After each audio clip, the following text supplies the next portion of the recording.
Chuck Nice, a comedian and an activist very passionate about climate change. And he's gonna talk to us a little bit about a new project that he's heading for climate change. Chuck, good evening.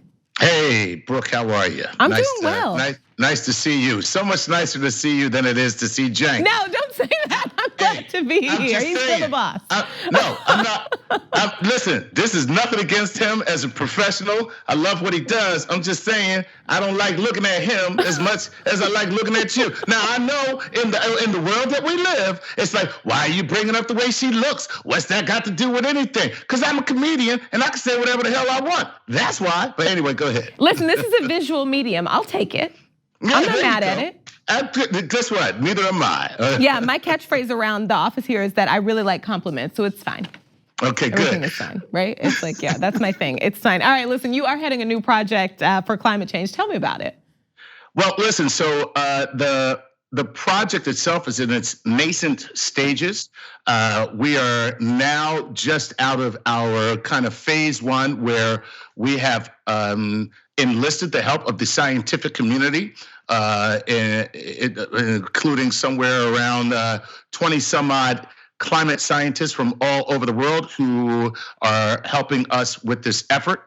The project is kind of an awareness campaign that uses entertainment, bringing entertainers and climate scientists together to bring about awareness. Now, some people would say, we're all aware. Everybody knows about climate change. We're not pretending like we're aware, though.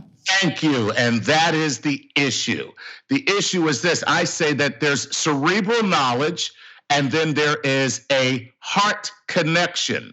So, when you say like, oh, I know so-and-so, that's one thing.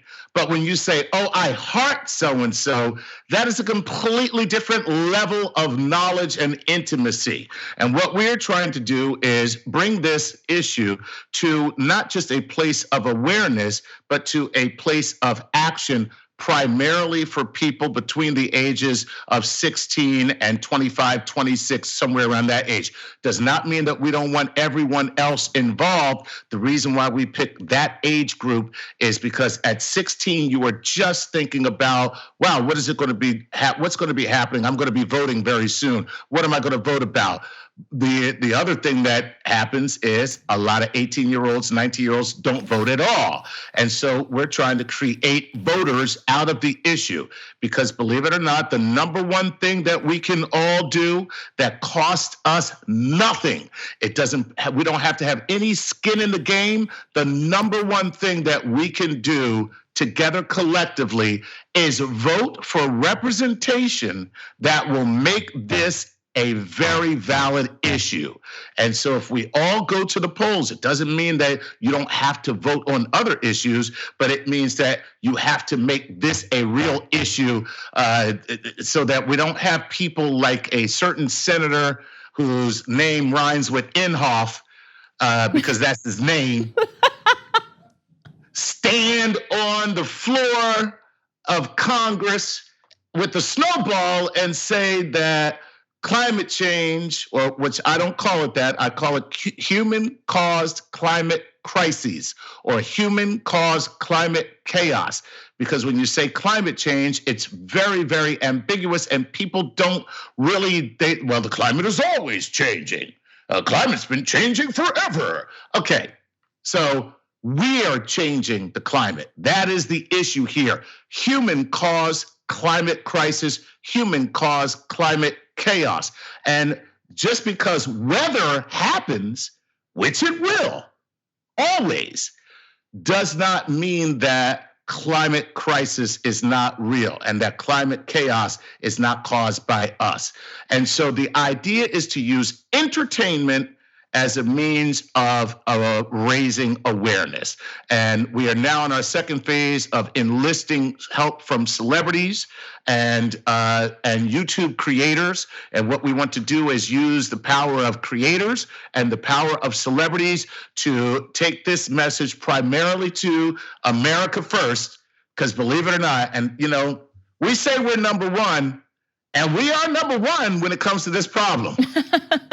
We are number one. We are the number one cause. Now, and that's per capita. That means that of the 350 some odd million people that live in this nation, we do more polluting than any other nation in the world if you break it down to the per person or per capita output of carbon into the atmosphere. It's us that's doing it. We also own the companies that are, like ExxonMobil primarily, that are trying to obfuscate this issue and make it so that people feel like, well, there's nothing we can really do, or who knows if this is really real. Two things people have to keep in mind. One, the science is settled. Climate science is not up for debate. Right. It's not something where scientists are asking questions. And the scientists that are asking questions and the people that are casting doubt, they normally do so because they have some type of, either they have a financial interest that has to be protected, or they're like these people who just like to be contrarian. Like, you ever meet somebody that says, yeah, I saw The Godfather, it's just not that good. And you're just like, you're an idiot, okay? It's a great movie. Even if you don't really like it, you gotta acknowledge the fact that it's still a good movie. Right. It's just not for you. So there are some people who are just contrarian, okay? And then there are other people who may be like the leader of the free world and have a bunch of buddies who own coal mines and say, and bringing it back.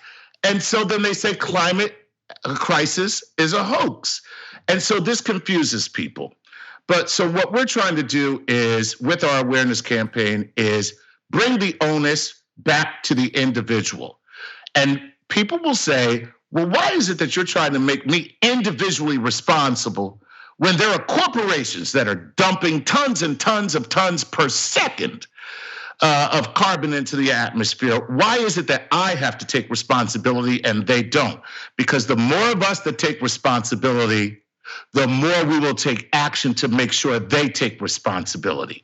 Because there's no way you're going to let people track mud through your freshly mopped floor, and you're the one doing the mopping. Right. At some point, you're going to be like, yo, hey, you got to wipe your feet. You can't come in here like that. You can't come in here. And so that's the idea. We want to get especially young people involved, because when young people get involved, things change. Look at the Parkland shooting. We have actually seen some movement with respect to gun legislation in this country because young people said, we call BS, and they're not afraid. Young people are not afraid. Like, you ever hear the honey badger? Yes, honey badger don't care. Yes, they don't care. Honey badger don't care. Honey badger is not scared. But I really like that you are specifically pushing this towards the younger people, because not only do we want younger people to vote as soon as they are of age to, but also they have more of the time left on this earth we're trying to save. Absolutely, and you are so right. And let me say to every young person, this is your problem. You didn't make the problem, and you are not responsible for the problem.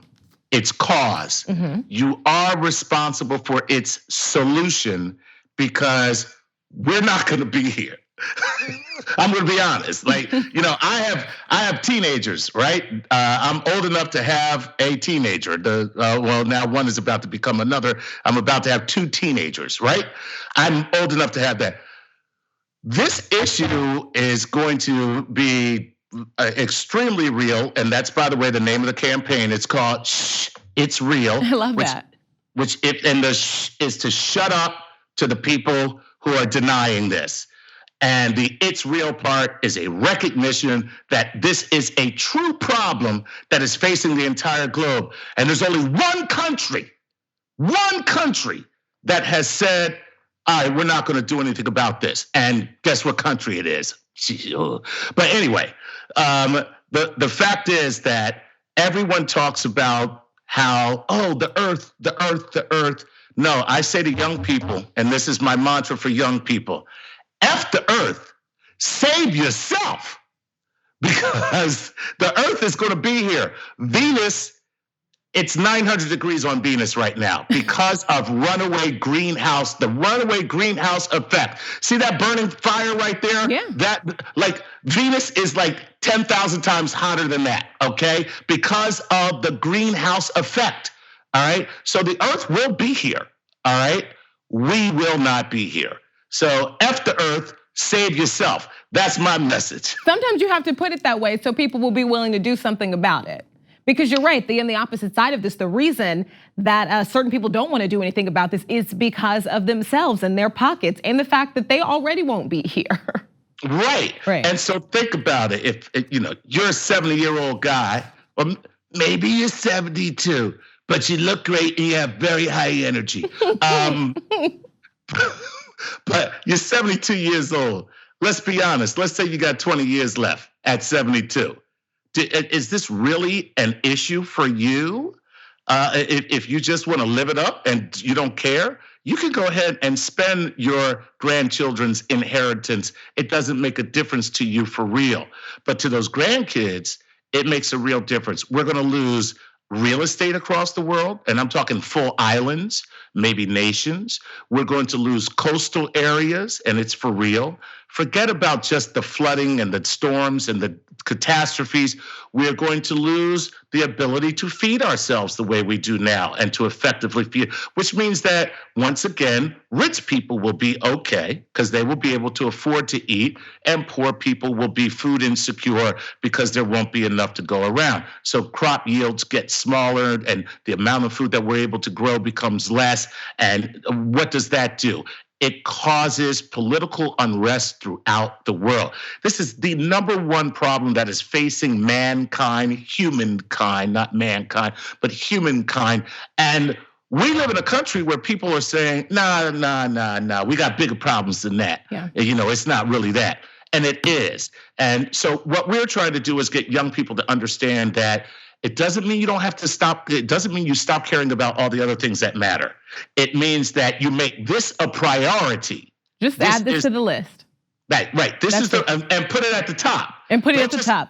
Don't just add it, put it at the top. That's right. Chuck, thank you so much for being here with us. I can't wait to see, I know you're kind of in the beginning stages, but I am excited to see how this progresses.